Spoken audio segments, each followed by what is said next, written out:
Graça e paz a todos os irmãos. Que bom estarmos juntos mais uma vez. Eu confesso que eu estou muito feliz por ver cada um de vocês. Muitos estão viajando, a gente sente a falta deles, nós temos orado por eles. Mas que bom que você está conosco, né? Que bom que o fato de eles estarem viajando não impediu você de estar conosco aqui, mas ao contrário, estamos juntos, vamos buscar ao Senhor.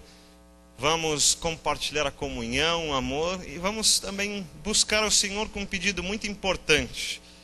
Nós queremos que a vida de Cristo esteja presente nas nossas vidas. Nós não queremos apenas uma religiosidade, não queremos apenas vir aqui e falar o que eu vim fazer aqui, mas eu quero vir aqui, encontrar-me com Deus, ver que Deus falou ao meu coração, que Ele está presente, que Ele está agindo na minha vida. Por isso nós vamos pedir que Deus continue nos avivando, nos tornando vivos, aquecendo novamente as nossas vidas, a nossa fé, a nossa esperança e o nosso amor. Então nós vamos começar nosso culto cantando juntos o hino 392, Aviva no Senhor.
Fátima, você pode vir aqui à frente, orar ao Senhor, apresentar as nossas vidas, nossa igreja, nosso tempo de culto, nossa comunhão ao Senhor, para que Ele seja glorificado em tudo isso. E logo depois dessa oração, nós vamos ter a oportunidade de continuarmos cantando e louvando ao Senhor também, com a equipe de louvor.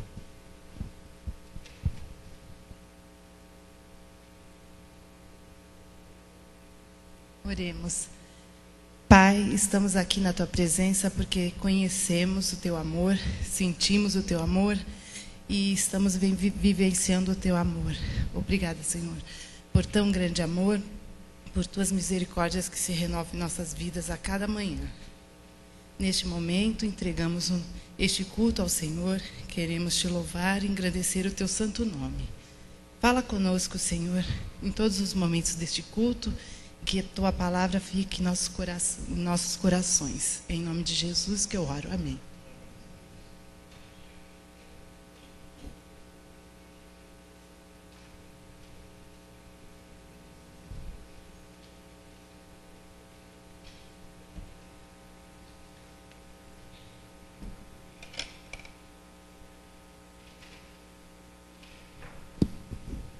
Amados, vamos nos colocar em pé. Este é o nosso momento de louvor, mais um complemento deste culto, não é? A partir do momento que entramos, estamos na presença do nosso Deus, nossa reverência, nossa postura já deve ser em louvor e adoração ao nosso Deus. E o primeiro cântico desta noite fala justamente desse Deus, que é o único que deve receber a nossa honra e o nosso louvor. Vamos louvar.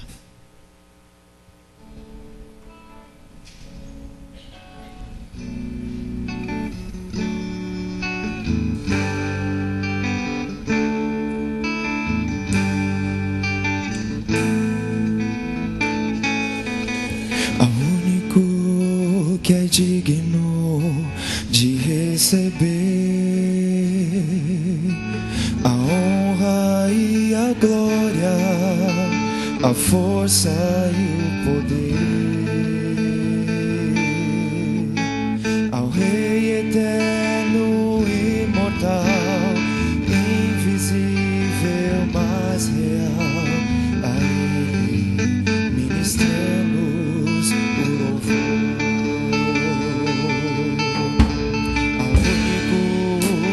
Digno de receber a honra e a glória, a força e o poder, ao Rei eterno, imortal, invisível, mas real, a Ele estamos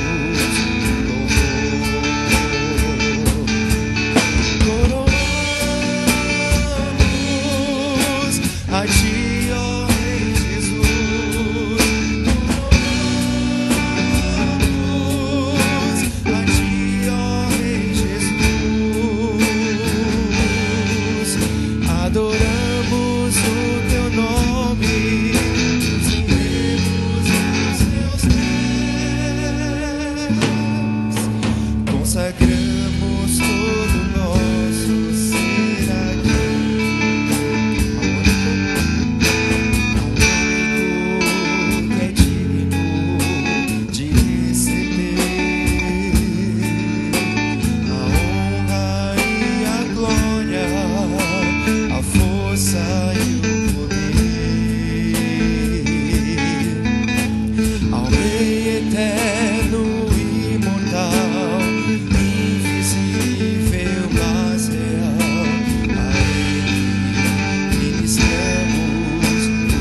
Rei Jesus,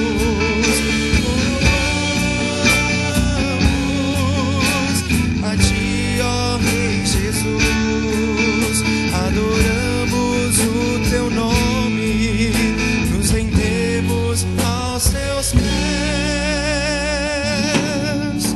consagramos todo o nosso ser a Ti. Consagramos todo o nosso ser a Ti, coroamos a Ti, ó Rei Jesus,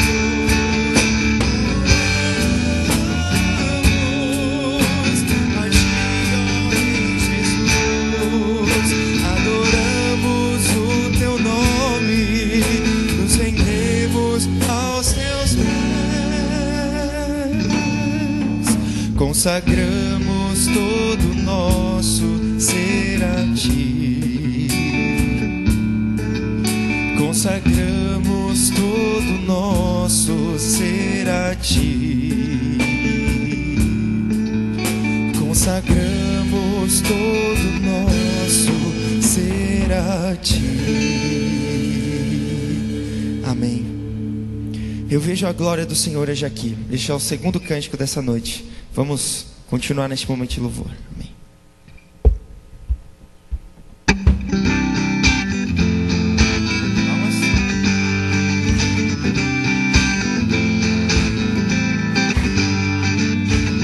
Eu vejo a glória do Senhor hoje aqui, a Sua mão, Seu poder sobre mim, os céus abertos hoje eu vou contemplar. O amor nesse lugar.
cântico dessa noite possa ser minha oração, né? Em 2013.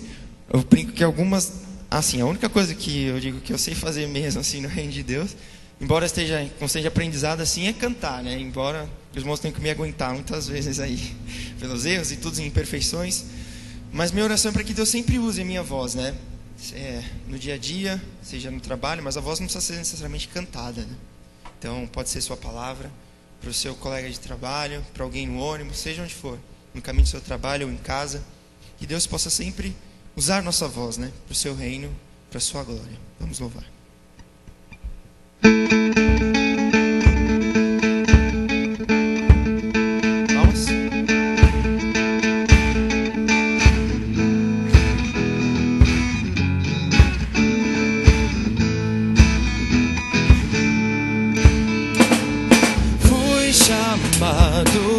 Mudar o mundo pra fazer a grande diferença. Sou a luz que vai brilhar e iluminar ao meu redor. O meu tempo quero dedicar ao Senhor, meus talentos quero oferecer ao Senhor. Sou a luz que vai brilhar e iluminar.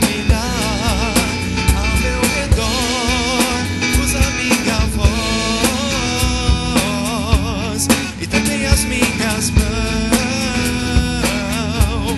quero mais do teu poder, quero mais da tua unção.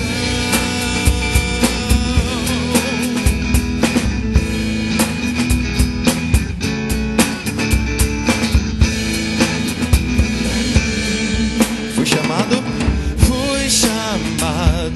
pra mudar o mundo, pra fazer a grande diferença. Sou a luz que vai brilhar e iluminar ao meu redor.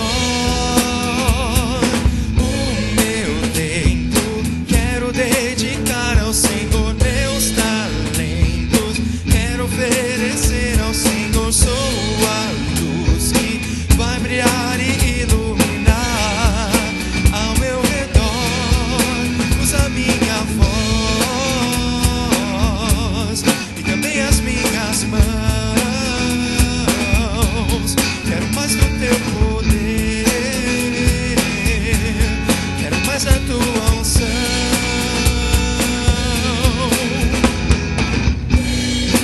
Eu vou pregar e proclamar.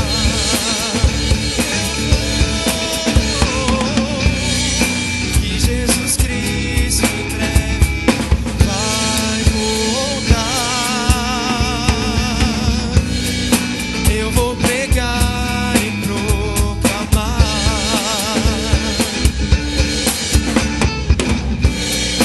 que Jesus Cristo em breve vai voltar.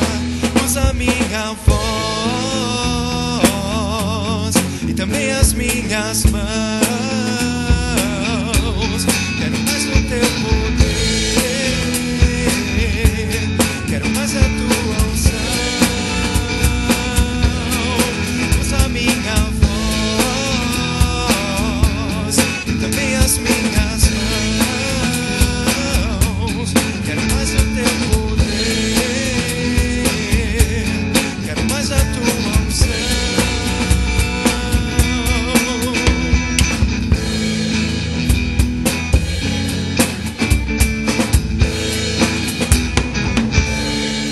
Amém. Senhor, obrigado, Pai, porque o ano de 2012 acabou, Senhor, e nós estamos vivos, ó Pai. Estamos na Tua casa neste momento, ó Pai, num ano que se seguiu. E nossa oração, ó Pai, para que o Senhor fique conosco, ó Pai, esteja com esta igreja, ó Pai, em fé, esperança e amor, Senhor, de acordo com o nosso tema, ó Pai, que possamos ter ousadia, ó Pai, para confiarmos em Ti com fé, ó Pai, apresentarmos esperança ao mundo, Senhor, com amor à igreja, ó Pai, que é o Teu corpo. Louvamos o Teu nome, ó Pai, e que este louvor, Senhor, possa ter sido aceito, ó, possa ter chegado, Senhor, até o Teu trono, ó Pai. Senão de nada adiantaria, ó Pai. Essa é a nossa oração, amém. Podem se assentar.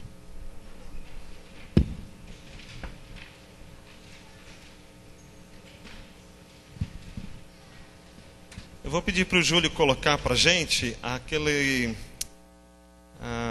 projeção sobre a EBD. Ótimo. E nós vamos ver que alguns não puderam ver, mas nós estamos numa EBD especial agora em janeiro de 2013. Nós estamos com o tema Fé, Esperança e Amor, e a Escola Bíblica Dominical é sobre os desafios e as lições da igreja primitiva para a Igreja Batista Ebenezer de hoje. Hoje de manhã eu mesmo trouxe o assunto a história da formação da igreja e o aparecimento dos primeiros problemas e os primeiros conflitos. Semana que vem, o professor Gerson Murilo, lá de Brás Cubas, vai falar sobre como foram solucionados os problemas da igreja em Atos, baseando-se no livro de Atos. No dia 20, o professor Estênio, da Igreja Batista Betel, mãe da nossa igreja, vai falar como o apóstolo Paulo trabalhou esses problemas de acordo com as orientações que ele deu a Timóteo. No dia 27, o pastor Manuel Té, pastor emérito da nossa igreja, vai continuar falando como Paulo orientou a Tito para resolver esses problemas. Então é bastante interessante que estamos caçando ali um tesouro, vendo as soluções que foram apresentadas para os problemas que surgiram. E nós percebemos que muitos problemas eles estão evidentes hoje, na igreja hoje. Então foi interessante discutir sobre esses problemas, essas dificuldades, e principalmente vai ser interessante olharmos para as Escrituras e vermos quais as orientações que as Escrituras nos dão para resolvermos estes problemas. Então, enquanto eu continuo rodando aí para você ver o nosso programa, eu quero dizer que eu estou muito feliz mesmo e agradecido a Deus pelo retorno e a resposta dos irmãos para todos os eventos que nós estamos tendo.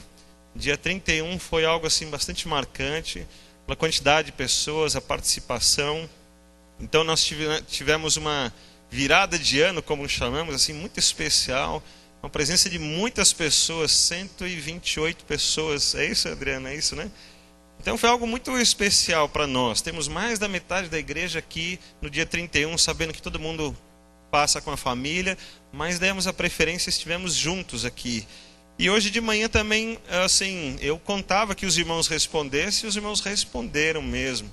Então eu não fiquei surpreendido, mas fiquei bastante feliz por ver que nós estávamos aqui um grupo grande, bastante pessoas aqui hoje de manhã, e tivemos então uma escola bíblica muito especial, principalmente porque os irmãos estavam presentes. E isso me deixou bastante contente, motivado.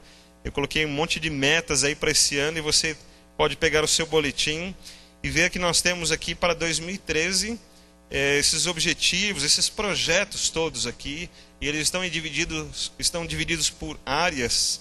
São as áreas de organização, de estrutura, as áreas espirituais. E eu quero trabalhar muito com toda a igreja. E pelo que eu estou vendo, os irmãos têm respondido aquilo que está sendo colocado. Então eu fico muito feliz porque nós vamos trabalhar juntos, em unidade. Vamos estar juntos nesse trabalho e Deus vai nos abençoar para conquistarmos tudo isso que está sendo proposto. Nós vamos trabalhar juntos e Deus vai nos abençoar, tenho convicção disso. Quero aproveitar e dizer que quinta-feira a Dona Meire tem um trabalho muito especial aqui, mas precisa da ajuda de muitos irmãos. Ela vai então guardar os arranjos do Natal e do Ano Novo. E eles estão ainda todos aqui presentes e nós ficamos muito felizes porque foram muito especiais e marcantes. Mas temos que guardar tudo e tem bastante coisa, vai precisar de muita gente. Além disso, ela disse que o chefe dela, o Jefferson, que é filho dela, mas agora é chefe dela, disse que ele pediu um inventário. Então ela tem que providenciar para deixar o chefe dela feliz, né? E aí vai precisar da ajuda de muitos irmãos. E não tem importância se é homem, se é mulher, se é adulto, criança, adolescente, jovem. Todos os que puderem ajudar serão bem-vindos, porque é para contar material, para ajudar a guardar, para organizar as coisas. Então, quanto mais pessoas tiver, melhor, né? Assim a gente consegue organizar. Será que nós temos voluntários que já podem dar um indício aí que podem estar na quinta-feira? Que horas vai ser, Dona Meire? A partir das 14 horas. Quem pode vir? Deixa eu só ter uma noção. Temos uma. Só temos uma? Dona Meire, só temos uma por enquanto. Vai ficar difícil, né? Olha, irmão, vamos orar por isso então, né? Precisamos de voluntários aí para esse trabalho. Também temos uma reunião especial sobre o ID, e vai ser ali no gabinete pastoral, e os líderes das atividades estão sendo convocados, mas está aberto. Aqueles irmãos que quiserem participar, perguntar, conhecer alguma coisa, não sei se vai caber todo mundo lá, mas os que quiserem participar está aberto. Nós estamos tratando sobre a cidade de Nova Campina, onde o prefeito já confirmou para o pastor Ademir, lá da região e da cidade, que foi emprestado então para nós o ginásio. Então temos a escola, temos o ginásio, temos o prédio da congregação, está tudo encaminhando para realizarmos o ID lá em Nova Campina. Então nós vamos conversar nessa reunião para acertar os detalhes.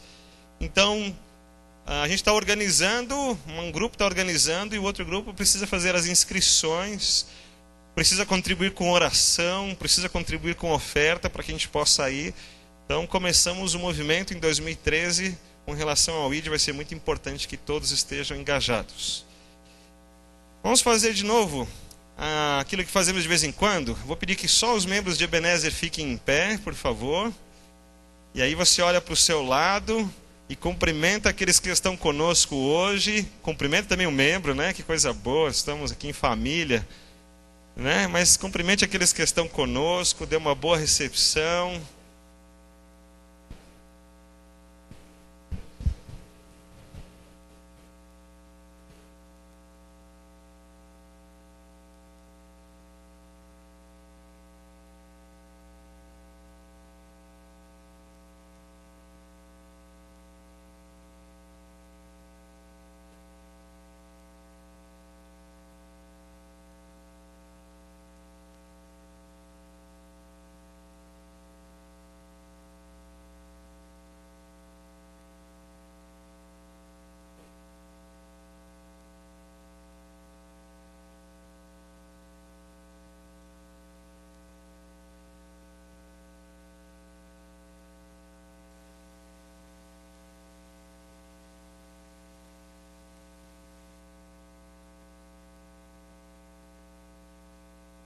Mas eu sei que você sentou, mas eu vou pedir para você ficar em pé de novo. Nós vamos orar, vamos apresentar as nossas vidas ao Senhor, os nossos pedidos, as nossas súplicas. Então aquele que quiser pode vir aqui à frente. Nós vamos apresentar as nossas vidas ao Senhor. Logo depois dessa oração, aqueles que puderem continuar em pé, fiquem em pé. Nós já vamos cantar logo depois da oração o hino 444, falando das bênçãos. Vamos contar as bênçãos, porque Deus tem abençoado muitas nossas vidas. Enquanto cantamos e contamos as bênçãos, você vai poder trazer o seu dízimo e oferta. Mas agora vamos apresentar as nossas vidas ao Senhor, confiando nele e apresentando para que Ele possa continuar cuidando das nossas vidas, né? Vamos orar então. Senhor, graças te damos por teu grande amor. Graças te damos pelas tuas manifestações, que elas muitas vezes são tão evidentes, nós nos surpreendemos. Nós às vezes ficamos impactados por ver como o Senhor se manifesta de uma maneira tão divina, transcendental, algo sobrenatural nas nossas vidas. Mas outras vezes o Senhor se manifesta de maneira que nós nem percebemos. Só vemos que os caminhos do Senhor vieram para as nossas vidas, chegaram até nós, e nós estamos amparados pelo Senhor. Não há Deus como o Senhor, que cuida com tanto poder, mas também com tanta misericórdia. Teu amor é manifestado a nós todos os dias. Todas as vezes que sentamos na mesa e comemos e agradecemos ao Senhor, ali reconhecemos a manifestação Tua sobre as nossas vidas, nos dando vida, nos dando alimento, a saúde e os segundos a mais, um após o outro, da nossa vida e da nossa continuidade. Como o Senhor é bom para as nossas vidas. Por tudo isso te agradecemos e reconhecemos o Deus que o Senhor é. Por isso mesmo, quando vamos a Ti e oramos ao Senhor e apresentamos estas vidas que estão aqui à frente, as súplicas que estão nesses corações, nós sabemos para quem estamos orando, nós sabemos a quem estamos buscando, porque o Senhor é conosco e as manifestações do Senhor provam Teu grande amor. Então oramos confiantes no Senhor, esperançosos, sem duvidar. Oramos entregando os nossos pedidos, as nossas vidas, apresentando as nossas intercessões por aqueles que não estão aqui. Ó Deus, nós oramos ao Senhor agradecidos, confiantes. O Teu amor tem sido revelado a nós. Então continuamos contando com esta tua misericórdia, para que o Senhor escute cada oração, para que o Senhor se compadeça de cada lágrima, de cada dor, de cada súplica apresentada ao Senhor. Que o Senhor também venha com o Espírito Consolador do Senhor sobre cada uma destas vidas, ao mesmo tempo dando esperança para muitos planos que estão sendo apresentados aqui. É a tua igreja, nós dependemos do Senhor, estamos aprendendo a amar o Senhor cada dia mais. Que o Senhor continue também derramando o teu grande amor sobre as nossas vidas. Continuamos confiando e esperando no Senhor, por isso oramos em nome de Jesus. Amém, Senhor. Amém.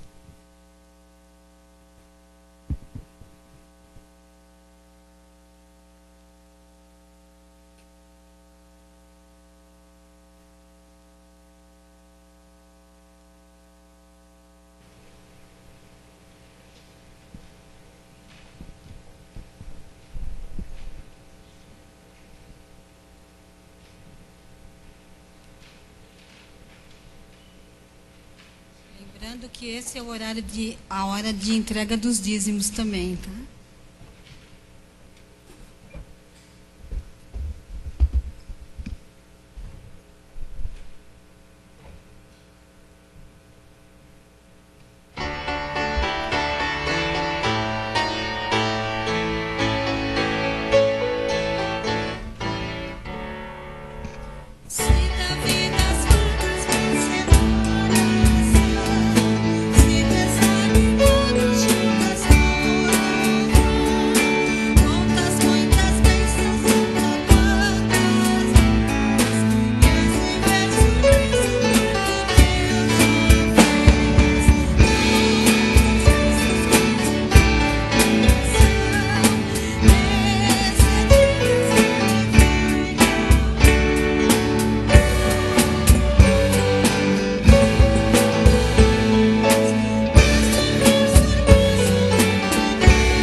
Queria chamar a Sônia para vir agradecer. Está aqui? Sônia, por favor, vem aqui agradecer. A Sônia teve algumas dificuldades, nós falamos hoje de manhã. Ela passou por tempos difíceis e o médico detectou nevralgia do trigêmeo.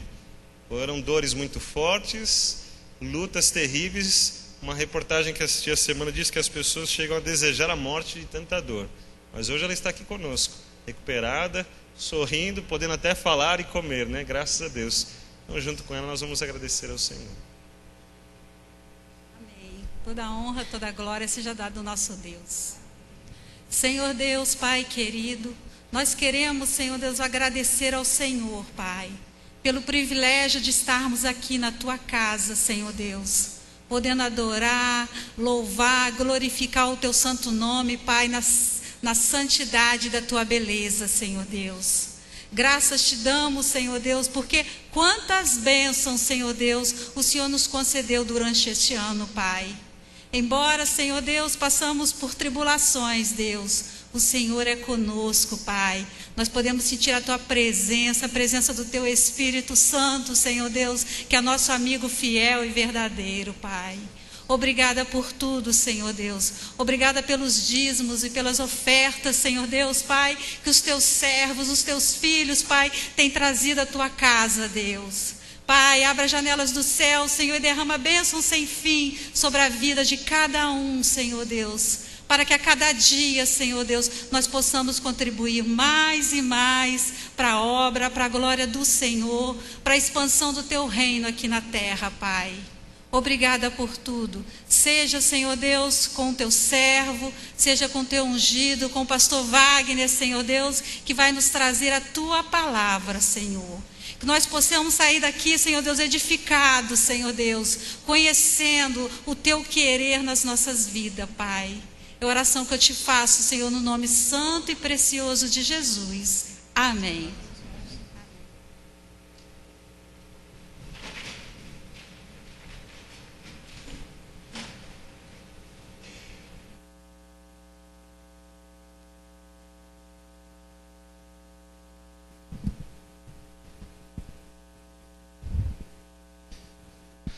Hoje eu quero falar sobre 3 palavras. Você sabe quais são? Puxa vida, vocês estão afiados. Será que a gente consegue falar juntos? Fé, esperança e amor. Aí você fala assim, pastor, tá no primeiro domingo, eu já não aguento mais ouvir falar tantas vezes, né?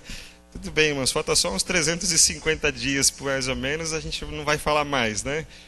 Mas na verdade é o seguinte, eu gostaria de animá-los, e motivá-los para que estas palavras não fiquem apenas perturbando, né, a sua mente, mas sejam vividas.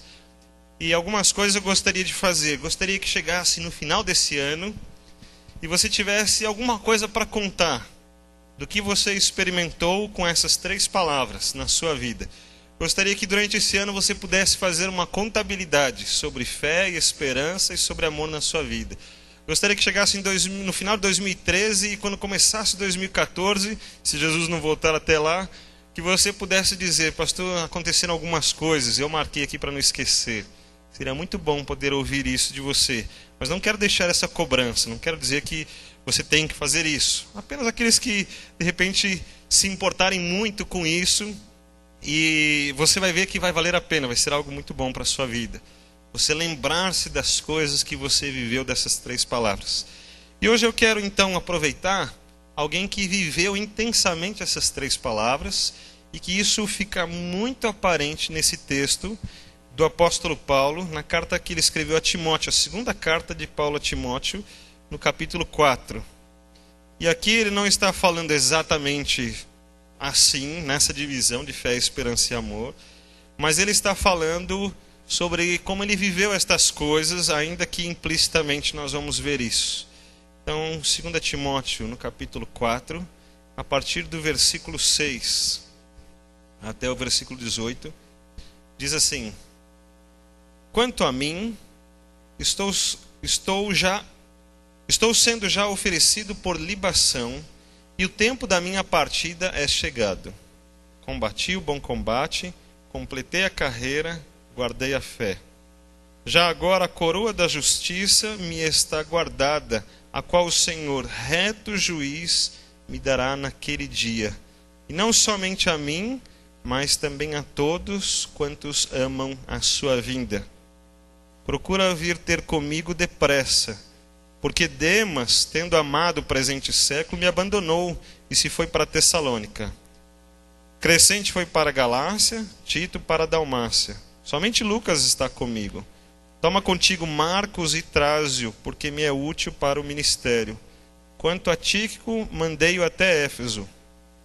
Quando vieres, traze a capa que deixei em Troade em casa de Carpo, bem como os livros, especialmente os pergaminhos. Alexandre, o latoeiro, causou-me muitos males. O Senhor lhe dará a paga segundo as suas obras. Tu, guarda-te também dele, porque resistiu fortemente às nossas palavras. Na minha primeira defesa, ninguém foi a meu favor. Antes, todos me abandonaram. Que isto não lhe seja posto em conta. Mas o Senhor me assistiu e me revestiu de forças, para que por meu intermédio, a pregação fosse plenamente cumprida, e todos os gentios a ouvissem, e fui libertado da boca do leão. O Senhor me livrará também de toda obra maligna, e me levará salvo para o seu reino celestial. A ele glória pelos séculos dos séculos. Amém. Eu estou lendo assim bem tranquilo, mas eu fiquei pensando como estava o coração de Paulo a escrever estas coisas. Uma carta não muito longa, apenas 4 capítulos. Uma carta não dirigida para a igreja, ainda que tem um montão de recomendações, mas uma carta dirigida a Timóteo. E como estava o coração dele contando todas estas coisas? Provavelmente esta foi uma das últimas cartas do apóstolo Paulo. Ele está encerrando o seu ministério. Ele já tinha escrevido uma outra carta, a primeira carta a Timóteo, já tinha escrito também a Tito, e agora ele está na prisão e escreveu mais uma carta a Timóteo. Passou por muitas lutas, nós conhecemos algumas. Tem uma hora que ele faz uma lista das coisas que ele sofreu, e eu não vou lembrar de tudo, mas você pode me ajudar, e você vai lembrar que ele foi açoitado, que ele foi perseguido, que ele sofreu naufrágio, que ele foi preso muitas vezes, e aqui está ele de novo, que as pessoas estavam contra ele, que eles não aceitaram a autoridade dele muitas vezes. Passou muitos problemas. Mas aqui está ele finalizando a carta e escrevendo sobre a sua vida. E ele já sabe que está chegando o final, que ele vai ser morto. Ele sabe que não vai continuar muito, que ele não vai ser solto mais, e que está chegando os últimos dias. E aí ele está escrevendo para Timóteo, preocupado com os livros, a capa, os pergaminhos.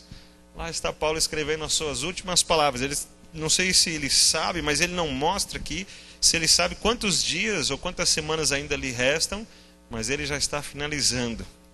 Ele está finalizando. E eu quero então dividir esse texto que nós lemos, esse trecho da carta que ele escreveu a Timóteo, em 3 partes, que tem a ver com fé, esperança e amor.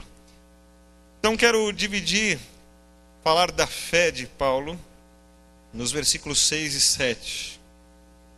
Quando ele diz que está sendo oferecido por libação, e libação é uma oferta com algum líquido, provavelmente um vinho, quando então era oferecida a oferta lá no templo ou lá no tabernáculo, e está em Levítico esta libação, e a oferta era um líquido que era derramado ao Senhor. Então havia uma perda, assim como você vem e oferece aqui o seu dinheiro, o seu recurso, então você perde esse dinheiro porque você está oferecendo isso ao Senhor, e aquele líquido, então um vinho, provavelmente a pessoa levava lá e oferecia ao Senhor, e era perdido esse líquido porque era oferecido ao Senhor, uma oferta ao Senhor. E assim ele está vendo que a vida dele também já está sendo oferecida como esta libação, algo que é derramado e parece perdido, mas é oferecido ao Senhor. Paulo não olha as suas perdas como, que pena, e agora a gente podia ter aproveitado isso com outras coisas. Mas Paulo está vendo pela fé que ele já viveu, que a vida dele teve todo um sentido e valeu a pena. E ele vai concluindo: combati o bom combate, completei a carreira, guardei a fé. Sobre esse bom combate, ele fala nessa mesma carta, ou na primeira carta que ele escreveu a Timóteo, no capítulo 1, versículo 18, ele está começando a carta, lá, a 1 Timóteo, falando para Timóteo exatamente isso: Timóteo, vá combater o combate, vá lutar. E agora ele está encerrando a sua vida dizendo: eu lutei já fiz a minha parte. Coisa boa ele poder ver a aplicação da sua fé como um combate. Ele não viu a sua fé de uma maneira apenas pessoal e aplicando a sua fé apenas para interesses próprios, mas a sua fé era aplicada como um combate. Quando ele precisava exercer fé, a sua fé não era apenas assim algo para que atendesse a sua necessidade. Eu tenho fé que minhas férias vão durar um pouco mais, né? Eu tenho fé que esse carnê vai sumir, que vai acontecer alguma coisa, mas a sua fé era de um combate. Eu tenho fé que aquilo que eu estou me aplicando vai ter sentido. E eu vejo aqui uma fé aplicada no chamado de Paulo. Você vê assim também que Paulo percebeu o seu chamado, ele sabia para que tinha sido chamado. Paulo não está empurrando a vida com a barriga, ele não está tentando daqui, tentando dali, ou ele não está tentando ver os valores da vida nas coisas que são apenas do mundo, mas ele fala: eu vivi muito bem, eu consegui, eu lutei pelas coisas e venci. Ele não lutou apenas pela sua casa própria, pela sua família, por uma estabilidade no emprego. Ele lutou por coisas muito maiores. E nós vemos no ministério do apóstolo Paulo que uma coisa que ficou bastante evidente é que ele lutou para que os gentios fossem evangelizados. Aquela mensagem de Cristo estava só lá nos judeus, e nós vimos isso na nossa CBD de hoje.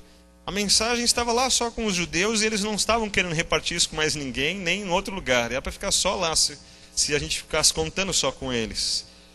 Mas Paulo é uma das pessoas usadas por Deus para que o evangelho saísse ali da região da Judéia, da Galiléia, de Samaria, e chegasse aos confins da terra, e chegasse a pessoas como nós. Então os judeus viam os gentios como uma raça que não tinha privilégios e que não é bom perder tempo com eles. E nós éramos esses gentios. Mas Paulo olhou para pessoas como nós e falou assim: mas eles precisam conhecer este evangelho. E Paulo amava isso e via isso como o seu chamado. Eu preciso fazer isso.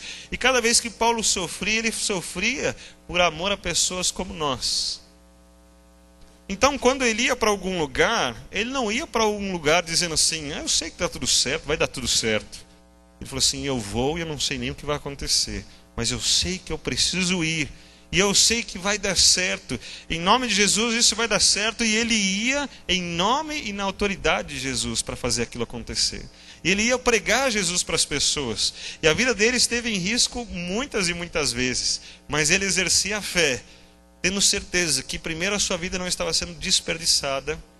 E segundo, ele tinha fé que ele não morreria no meio do combate, mas ele morreria exatamente quando fosse a hora certa, quando ele completasse o combate. Lá está ele combatendo. E ele está nos açoites, mas ele sabe que não chegou a hora. Ele está no meio do naufrágio e fala assim: mas calma, Deus vai nos guardar. Ele está no meio das lutas, ele não se importa com aquelas lutas, no sentido de lamentar-se e dizer: ah, que pena, por que Deus está fazendo isso comigo? Ah, eu acho que eu vou desistir disso. Mas ele está firme, porque ele olhava para pessoas como nós. E olhava para o que Cristo fez e falou assim: mas eu vou, e Deus vai fazer isso acontecer. Eu vou conseguir chegar lá. E ele precisou exercer a sua fé muitas vezes. Ele também exerceu fé no sentido de ser uma pessoa confiável, de dar fé, como o escrivão que assina o documento: dou fé de que isso é verdadeiro. Lá estava Paulo mostrando a verdade daquilo. Porque ele falava de um Cristo que deu a vida. Ele falava de um Cristo que veio perdoar os pecados. Como ele podia levantar-se contra estas coisas? E ele deu testemunho disso. E nas suas lutas, nas perseguições, nas prisões e nos açoites, ele mostrava exatamente isso. Que ele ainda continuava amando. Eu não sei se Paulo tinha os melhores sentimentos pelas pessoas, mas o seu amor continuava. E lá estava ele continuando a pregar a palavra de Deus. E isso era exigido muita fé. Ele tinha que ter certeza do que ele estava fazendo. Ele tinha que ter certeza mesmo sem conseguir olhar na frente, sem saber aonde ia dar tudo aquilo. Mas ele sabia que esse era o chamado de Deus. E que Deus estava com ele e que Deus havia dado autoridade para ele. Então lá está ele cumprindo o seu chamado sem dúvidas, exercendo uma fé verdadeira. Então ele ensina o Timóteo: combati o bom combate, e você vai combater o bom combate também. Agora é com você, vai firme, exerça essa fé. Completei a carreira. Eu lembrei do texto de Hebreus. O autor de Hebreus disse: olha para Cristo e segue a carreira que lhe foi proposta. Não fique parado, lamentando, né? Hebreus ainda fala: você nem chegou até o ponto do sangue ainda, né? Nem chegou lá ainda, né? Ele fala assim: pega firme, vamos em frente, aí tem muita coisa para a gente conquistar. Talvez ele tenha mesmo o pensamento: completei a carreira e no final guardei a fé. Esse guardei a fé não é no sentido de guardar como numa gaveta que fica lá, né? E a gente até esquece que está lá, mas no sentido de que eu não perdi, eu cuidei dela com todos os valores, com todos os cuidados. Ela me foi preciosa, eu não a desperdicei, mas eu exerci a fé em todos os momentos. Nada me afastou daquilo que eu cria. Nada me tirou dos propósitos que Deus tinha para a minha vida. Nada me distanciou daquilo que eu criei, daquilo que eu conheci, daquilo que eu aprendi. E por isso ele fala com bastante simplicidade e convicção: guardei a fé. Coisa boa chegar no final da vida. Eu estou falando com os irmãos de chegarmos no final de 2013, podemos escrever essas coisas. E eu não sei se talvez alguns de nós possamos escrever isso no final da nossa vida.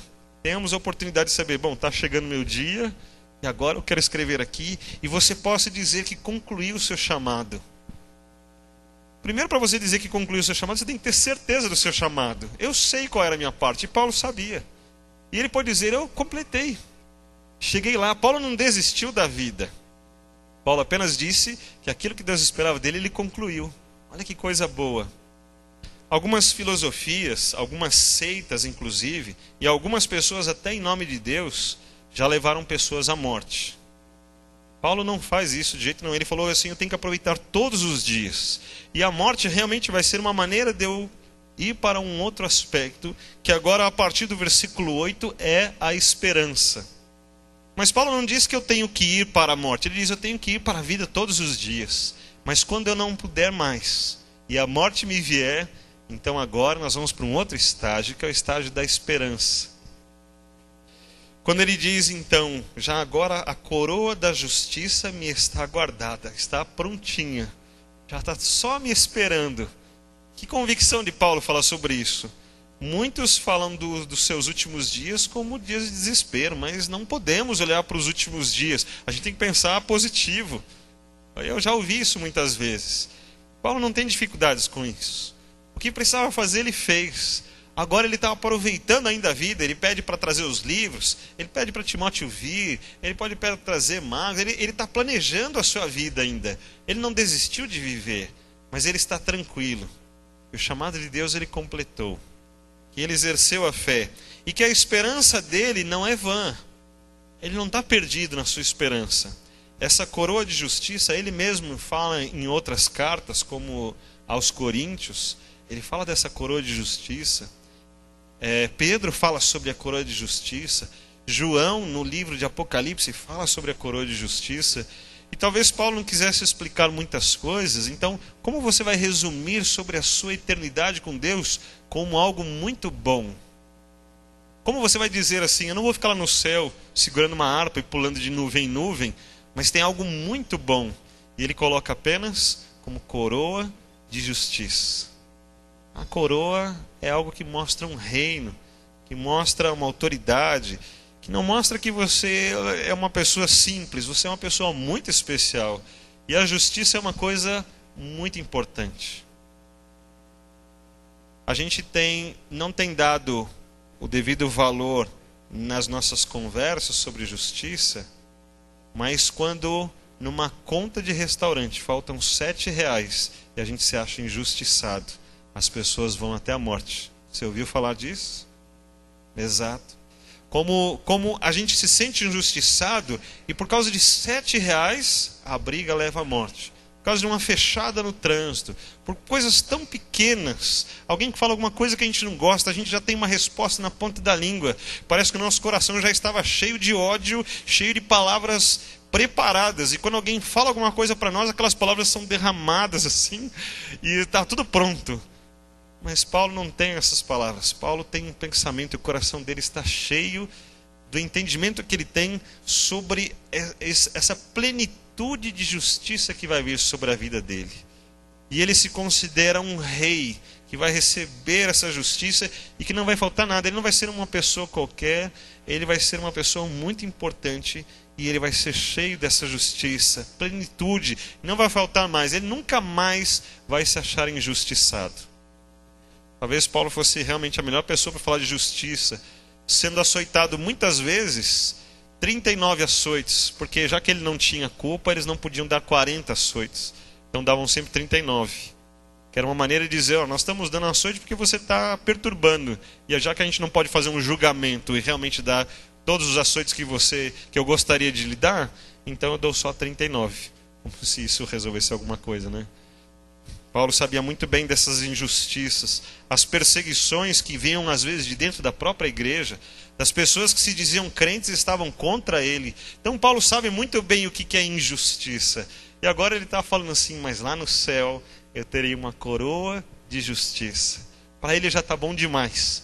Todas as outras coisas que tem lá no céu, na eternidade e depois da morte, para ele não precisa nem serem ditas aqui nesta carta. Ele fala apenas da coroa de justiça, já está muito bom. E ele fala da sua esperança então. A coroa de justiça está preparada pelo Senhor, o reto juiz. Porque ninguém pode falar de justiça senão o próprio Deus. Nós sempre vamos ter uma maneira de olharmos a justiça. Nós sempre vamos ver segundo os nossos critérios, segundo o nosso aprendizado, segundo a nossa cultura e com certeza, quase todas as vezes, segundo os nossos próprios interesses. Mas Deus tem um senso de justiça muito melhor que o nosso. E Ele realmente vai poder julgar isso de uma maneira que vai satisfazer plenamente o apóstolo Paulo. E lá está ele mostrando a sua esperança.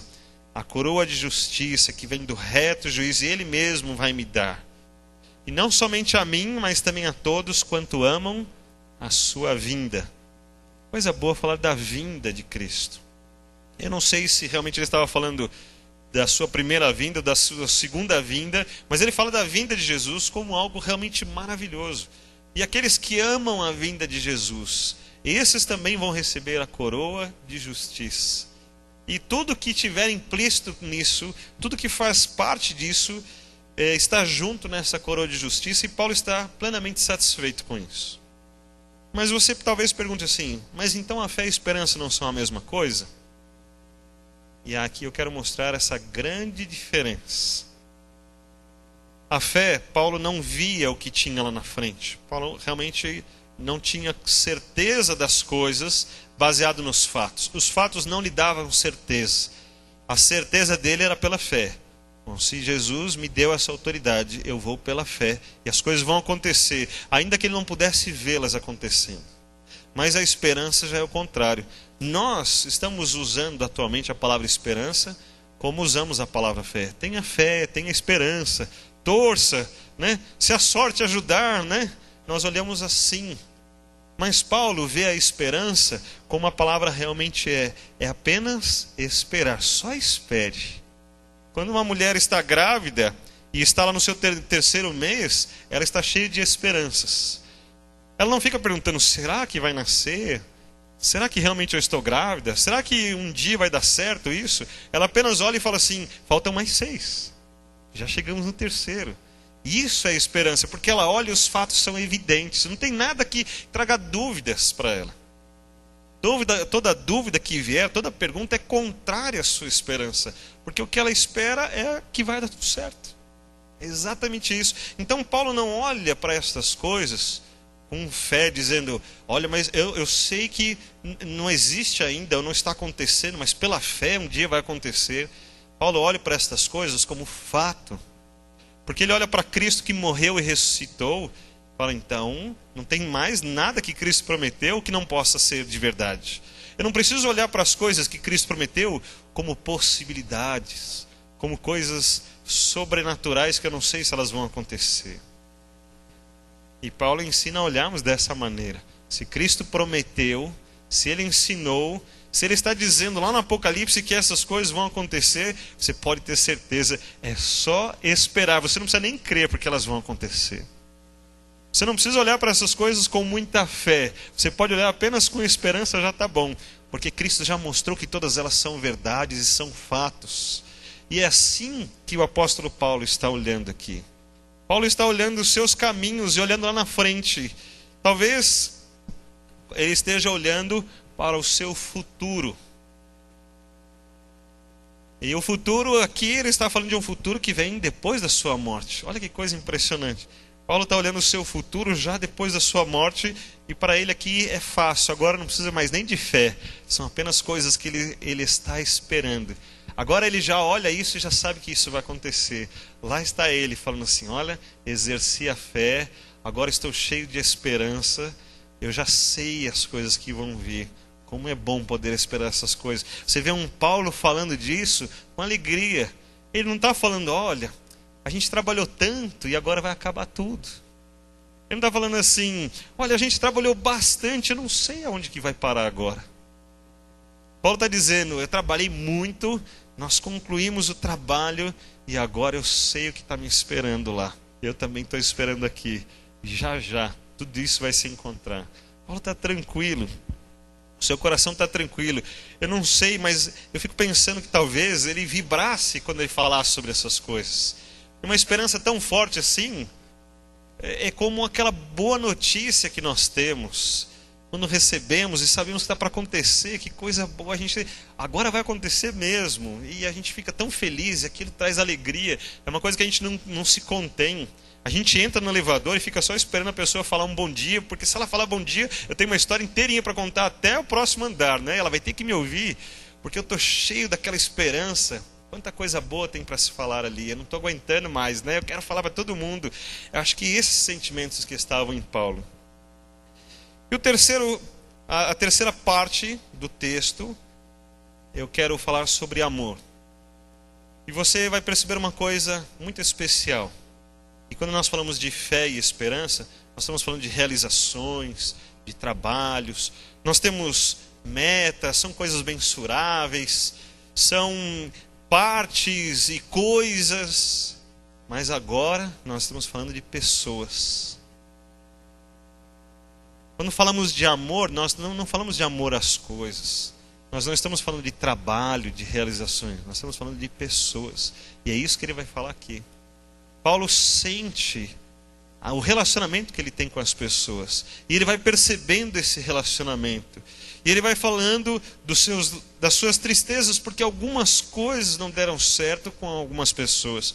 Que aquele amor que ele gostaria de dividir com as pessoas não aconteceu. E não dependeu dele, porque ele fala como se fosse uma traição. Demas amou o presente século. Ele amou a coisa errada. Era para amar as pessoas, mas ele amou esta era, esta novidade, as coisas, as realizações, as diversões talvez. Ele amou as coisas que o chamavam a atenção, que estavam evidentes naquele momento. Por isso ele foi embora. E Paulo diz, ele me abandonou. O amor tinha que estar ligado às pessoas, mas Demas amou as coisas. Então Paulo diz, eu fui abandonado porque Demas errou no seu amor. Mas ele continua contando de outras pessoas que ainda estão trabalhando e como ele sente isso. Olha, Crescente está lá em Galácia, Tito está em Dalmácia, mas Lucas está comigo, mas só ele. Eu queria mais pessoas, eu queria que todos estivessem juntos. Você vê inclusive Demas, ele não exclui Demas desse sentimento que ele gostaria, que todos estivessem juntos. Eu queria que todos estivessem aqui, somente Lucas está comigo. Então faz o seguinte, pega Marcos e vem você para cá também. E não sei se você se lembra, mas eles tiveram um problema, Paulo e Barnabé, justamente por causa de Marcos, que Marcos desistiu de algumas viagens. Marcos estava junto com eles, e aí Marcos talvez tenha ficado com medo, ou receio, ou cansado, ou desanimado, e Paulo se decepcionou com Marcos. Eles tiveram uma decepção muito grande, e Paulo tinha ficado muito chateado com Marcos. Mas Paulo ainda amava Marcos, e agora ele esquece todos os problemas, porque ele está mostrando o seu amor. Pega Marcos e traz para cá, porque ele vai me ser útil. E a decepção de Paulo era com as realizações de Marcos. Mas isso não impediu de amar Marcos. O amor não estava preocupado com as realizações, mas estava preocupado com a vida. E aí ele fala assim: pega Marcos e traz ele para cá. Ele vai ser útil. Paulo, apesar das decepções com a competência de Marcos, ele ainda acredita. Ele fala: traz para cá, porque ele vai ser útil. Eu tenho certeza. Agora ele deve ter amadurecido. Eu confio nele. Eu vou acreditar nele. Meu amor por ele me faz acreditar nele. Tíquico foi mandado a Éfeso. Então ainda tem muito trabalho, mas ele está dizendo: olha, eu mandei Tíquico para lá e eu estou sozinho aqui. E aí ele pensa ainda em algumas realizações. Então você passa lá em Troade, traz a capa, passa lá na casa de Carpo, pega os livros, especialmente os pergaminhos que devem ser as anotações de Paulo. Não sei se os estudos dele, mas ele quer as suas anotações, ele quer compartilhar isso mais algumas vezes. Aquilo faz parte da sua vida. Ele não desistiu da vida, ele está cheio de amor ainda pela vida, pelas pessoas. Ele está centrado nestas coisas, ele está tranquilo. Apesar das dificuldades que ele passou com algumas pessoas, como Alexandre, o latoeiro, e causou muitos males. Mas a vingança não vai vir dele. Ele diz que Deus pague pelas suas obras. Que ele resolva com Deus, que Deus resolva com ele. Eu não preciso fazer nada, eu sei que Deus vai resolver. Paulo mostra essa decepção, porque realmente é assim. A gente ama as pessoas, muitas vezes elas nos decepcionam.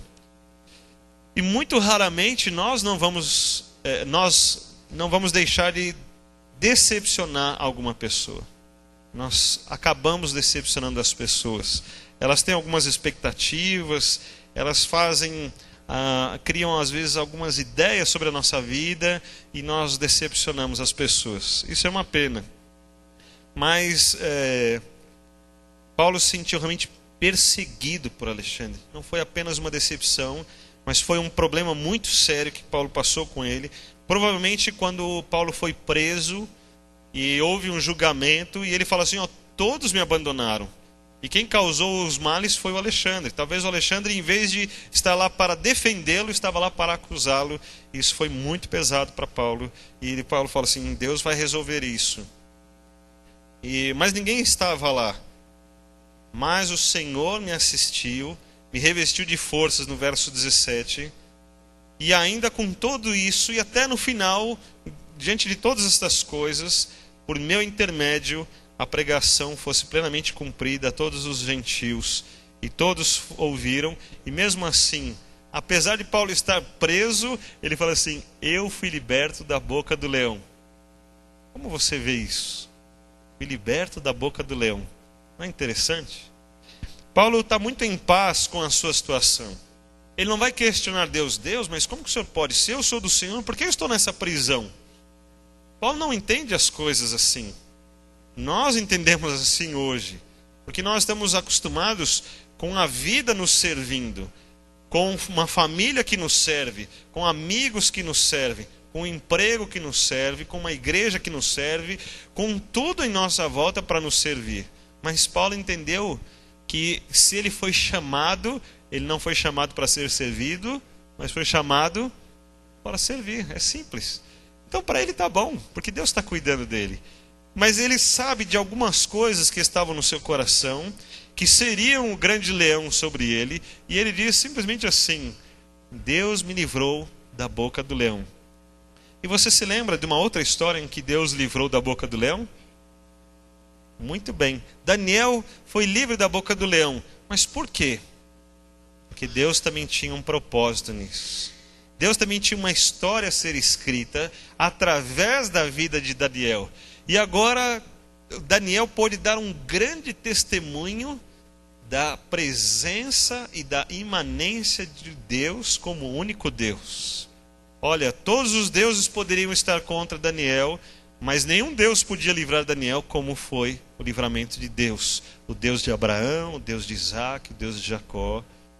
Esse Deus livrou Daniel. E agora Paulo está dizendo a mesma coisa. Eu posso passar o que for, mas houve algumas dificuldades em que Deus me livrou da boca do leão. E é o que eu ganhei com isso? Eu ganhei que eu cumpri o meu chamado. Aquilo que Daniel precisava fazer, que era mostrar a glória de Deus, Daniel conseguiu. E Paulo, mesmo aqui na prisão, ele tem certeza disso. Ah, mas eu fui liberto da boca do leão porque a glória de Deus apareceu. Mesmo eu tendo passado todos aqueles problemas e agora está preso, Deus foi glorificado mesmo assim. Nada impediu que Deus fosse glorificado. Então, Deus o livrou da boca do leão. Paulo não considera o livramento da boca do leão como a libertação dele para a prisão, as férias finalmente do seu ministério, a sua aposentadoria. Paulo considera que o livramento da boca do leão é como ele já estava dizendo: por meu intermédio a pregação foi plenamente cumprida e todos os gentios ouviram.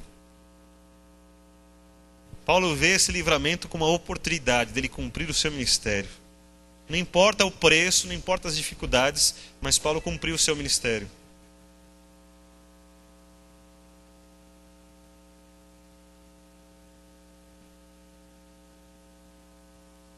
São os benefícios da tecnologia, né? A gente sempre esquece.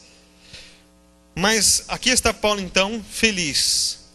Então ele teve a fé que ele exerceu e cumpriu. Ele teve a esperança e agora ele continua nessa esperança, e isso é que o moveu a ir contra todas as coisas. É isso que o movia quando ele estava nos açoites, é isso que o movia quando ele estava nas perseguições, quando ele estava preso, quando ele estava sendo açoitado. Ele tinha uma esperança. Ah, é só esperar mais um pouco. Está difícil agora, mas é só esperar mais um pouco. Não se preocupe, continua, espera mais um pouco. E lá está Paulo firme e forte. E agora nós vemos uma demonstração de amor. Uma demonstração de amor de Paulo para com Deus, para com os seus amigos. E mais ainda, Paulo está falando do amor que Deus tem pela sua vida. Que Paulo nunca se considerou uma pessoa que tinha méritos. Ele nunca considerou assim: porque eu fiz dessas coisas, agora Deus vai me honrar. Deus sempre disse que ele era um grande pecador. O apóstolo Paulo sempre disse que ele era um pecador. O apóstolo Paulo sempre disse que ele era um menor, que ele era cheio de problemas e pecados. Mas ele disse: mas eu consegui concluir, porque Deus me livrou. Eu consegui concluir. E agora sabe o que mais que Deus tem para mim? Olha o amor de Deus, no versículo 18: o Senhor me livrará também de toda obra maligna e me levará salvo para o seu reino celestial. Ele vê nisso o amor de Deus, porque ele está falando desse relacionamento com Deus. Ele não está vendo isso como propósitos, como metas, como objetivos. Ele não precisa exercer fé, nem esperança. Ele está apenas falando: o amor que eu tive com Deus, o amor que Deus tem comigo, isso nos aproximou. E essa aproximação vai chegar à sua plenitude agora, quando Ele me levar para o seu reino.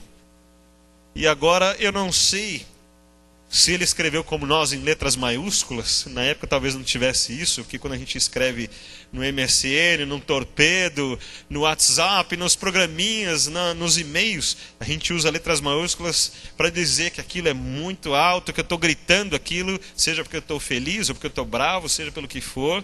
Mas eu fico imaginando o sentimento de Paulo, que ele estava terminando a sua carta, e antes de colocar mesmo a saudação, ele fala assim: a Deus a glória pelos séculos dos séculos, amém. Ele não se conteve, não teve para esperar mais um pouquinho. Ele precisou colocar aqui: olha como Deus fez. Depois de muita fé, agora esperando no Senhor, tendo esperado todo esse tempo, agora o meu relacionamento de amor com Deus é profundo e verdadeiro. Não existe Deus como esse. A Ele a glória pelos séculos dos séculos.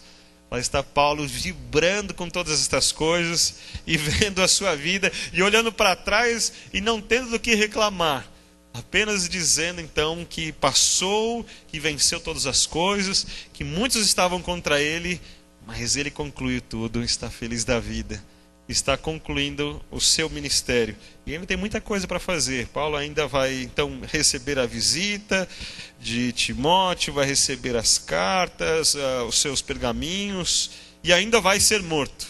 Mas tudo para ele está bom, tudo está bom. Ele continua firme, ele está esperando ainda. Ele já exerceu sua fé e agora é só continuar esperando, porque os laços de amor são eternos na sua vida, são presentes desde esses dias. Que bom a gente poder olhar uma conclusão como essa. Estamos orando para que Deus dê uma conclusão como essa para cada um de nós, né? Vamos fazer isso? Vamos orar ao Senhor, pedir que estas bênçãos de Deus estejam na nossa vida e que começamos agora, né, em 2013, vivendo a fé, a esperança e o amor, um marco na nossa vida. Talvez a sua carta possa começar a ser escrita hoje. Talvez você possa começar hoje a escrever essas manifestações de Deus. Oremos. Senhor, como é bom esperar em Ti. Como é bom acreditar no Senhor também, na Tua palavra e nas Tuas direções. Como é bom viver o amor que o Senhor tem para nós. Queria pedir ao Senhor que conseguíssemos olhar estas coisas todos os dias. Que essas coisas fossem muito evidentes a cada dia da nossa vida. Que isso fosse uma grande motivação que nos faça pular de alegrias. Que nos faça olhar além das visões que o mundo pode ter. Dessas pequenas realizações que eles consideram tão importantes. Que realmente são importantes quando o Senhor está presente. Senão elas não fazem o menor sentido e são vazias. Mas nós que temos experimentado estas coisas no dia a dia, podemos fazer uma reflexão e podemos olhar, ó Deus, quantas vezes o Senhor nos abençoou e quantas vezes precisamos exercer a fé e o Senhor estava conosco e nós vimos que tudo acabou bem, que nós conseguimos cumprir aquilo que o Senhor desejava de nós. Quantas vezes esperamos no Senhor e as coisas estavam muito evidentes e o mundo dizia que estávamos loucos e as pessoas estavam contra nós, mas apenas esperamos no Senhor e o Senhor nos abençoou e o Senhor nos foi por justiça. E quantas vezes também, ó Deus, estávamos carentes do Teu amor e o Senhor veio com a Tua graça, com a Tua mão, com a Tua presença, com a Tua palavra, com as Tuas provisões e com os Teus caminhos, e eles chegaram até nós e nos preencheram completamente. Nós podemos viver isso todos os dias, então. Graças a Ti, porque estas coisas já são evidentes na nossa vida. E o que nós queremos é ser mais sensíveis para observarmos essas coisas todos os dias e nos aplicarmos a elas, para não perdermos toda a história do Senhor nas nossas vidas. Queremos chegar no final da nossa vida e podemos, como Paulo, temos muitas coisas para contar, mas não queremos contar as nossas tristezas, não queremos contar as nossas derrotas, muito menos as nossas iniquidades e o nosso pecado. Queremos contar as bênçãos do Senhor, as participações do Senhor. Queremos falar sobre os nossos irmãos, sobre os nossos amigos, sobre os nossos familiares, como eles nos são preciosos para a nossa vida. Nós queremos contar as Tuas participações, queremos contar como o Senhor nos considerou, como o Senhor nos ouviu nas nossas orações, como o Senhor se adiantou muitas vezes antes mesmo de passarmos as tribulações, as provações, e o Senhor já estava conosco. Queremos contar essa história da nossa vida. Assim pedimos que com essa sensibilidade que venha do Senhor, todos nós possamos viver essa história Tua. E que estejamos entregues totalmente nas Tuas mãos para viver tudo isso. Que haja paz no nosso coração. E que a fé e a esperança, o amor e o amor estejam todos os dias na nossa vida. Oro em nome de Jesus. Amém. Vamos cantar juntos o hino de número 174, para que, exercendo a fé, esperando no Senhor e vivendo o amor do Senhor, possamos levar o nome de Cristo com toda a dignidade que Ele merece.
Nós vamos orar uma última vez. Eu quero abençoar a sua vida. Eu vou pedir que você fique em pé.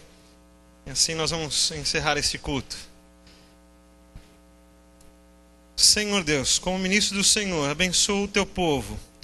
Com a graça de nosso Senhor Jesus Cristo, o amor de Deus nosso Pai e a consolação do Espírito do Senhor. Para que durante esta semana eles possam ir, levando o nome de Cristo Jesus, para o chamado que o Senhor tem para cada um deles. Para que, exercendo a fé, continuem firmes na esperança e sejam cheios realmente do teu amor. Que esta bênção do Senhor esteja sobre as suas vidas, possam alcançar as suas famílias, possam essas bênçãos alcançar também os nossos irmãos que estão viajando, a irmã Líbera que está se recuperando, o seu Rafael que está no hospital. Assim seja a bênção do Senhor sobre todas estas vidas. Assim, apresento ao Senhor essas vidas como ministro do Senhor, para os abençoar em nome de Jesus. Amém.